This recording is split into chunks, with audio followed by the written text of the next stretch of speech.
Assalamualaikum warahmatullahi wabarakatuh. Perkenalkan, nama saya Maya Gwita Mawar, NIM 20211143374, kelas 1J, Prodi PGSD Fakultas Keguruan dan Ilmu Pendidikan.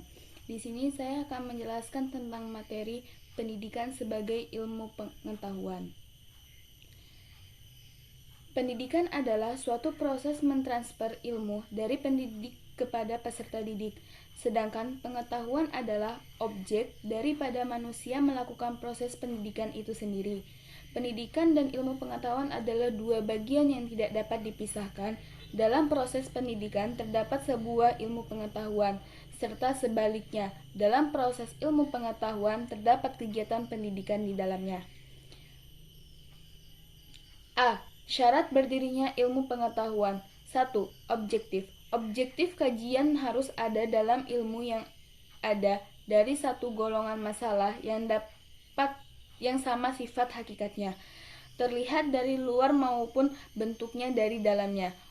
Objeknya juga bersifat ada atau mungkin juga ada karena masih harus dikaji keberadaannya. Objektif sesuai berdasarkan objek yang dikaji dan didukung dari fakta empiris.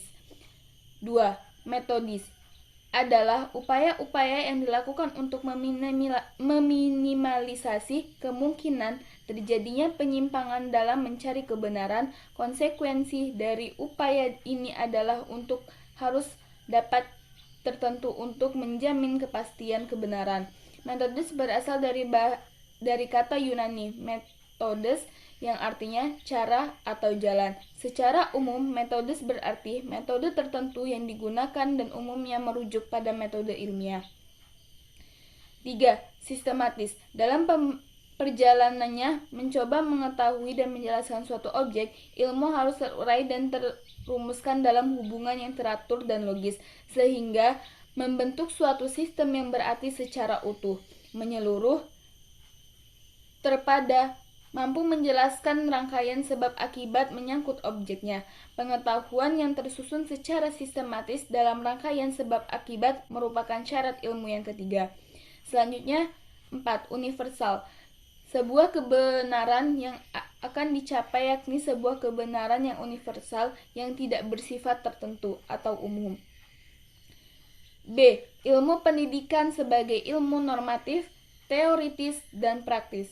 1. Ilmu pendidikan sebagai ilmu normatif.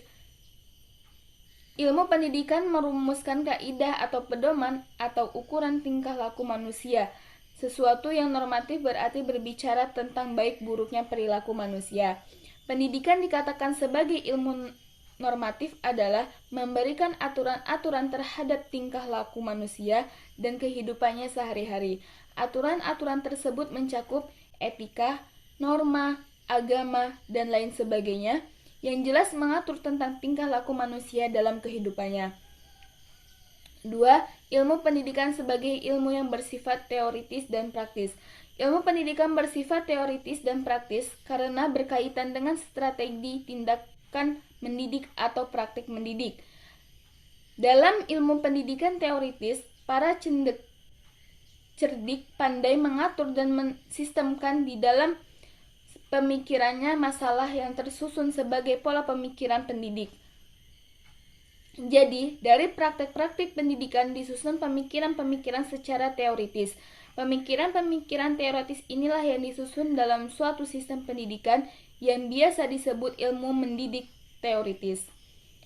Ilmu pendidik adalah termasuk ilmu pengetahuan empiris yang diangkat dari pengalaman pendidik, kemudian disusun secara teoritis untuk digunakan secara praktis, dan menempatkan kedudukan ilmu pendidikan di dalam sistematika ilmu pengetahuan.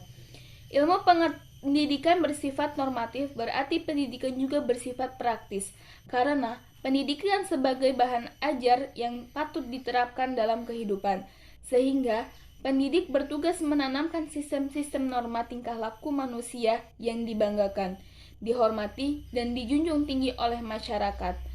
Kondisi sebaliknya akan menyebabkan anak dijauhi oleh masyarakat. Dapat disimpulkan bahwa Pendidikan sebagai ilmu praktis adalah suatu praktek pendidikan untuk mendapatkan kemudahan dan kenyamanan dalam menerima pengetahuan. Sedangkan pendidikan sebagai ilmu teoritis adalah pendidikan yang dilaksanakan berdasarkan teori yang sudah ada untuk mempermudah jalannya pendidikan. C. Cabang-cabang ilmu bantu pendidikan. Ilmu bantu adalah ilmu yang dijadikan landasan untuk membantu proses pendidikan yang merupakan strategi, cara berpikir, atau model berpikir dalam masalah pendidikan.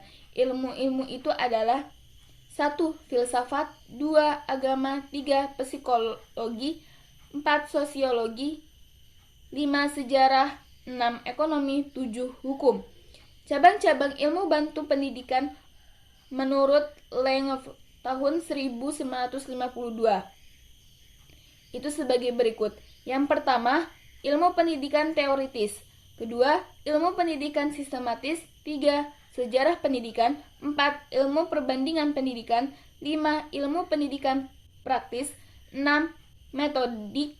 7. Pendidikan keluarga. 8. Pendidikan keagamaan. Ilmu bantu yang diperlukan dalam ilmu pendidikan antara lain ilmu-ilmu biologi, misalnya embriologi, anatomi, fisiologi, dan lain sebagainya. Ilmu jiwa, misalnya ilmu jiwa umum, ilmu jiwa perkembangan, dan ilmu jiwa sosial. Ilmu-ilmu sosial misalnya seperti ekonomi, hukum, dan lain sebagainya. Mungkin sekian penjelasan dari saya akhiri. Wassalamualaikum warahmatullahi wabarakatuh.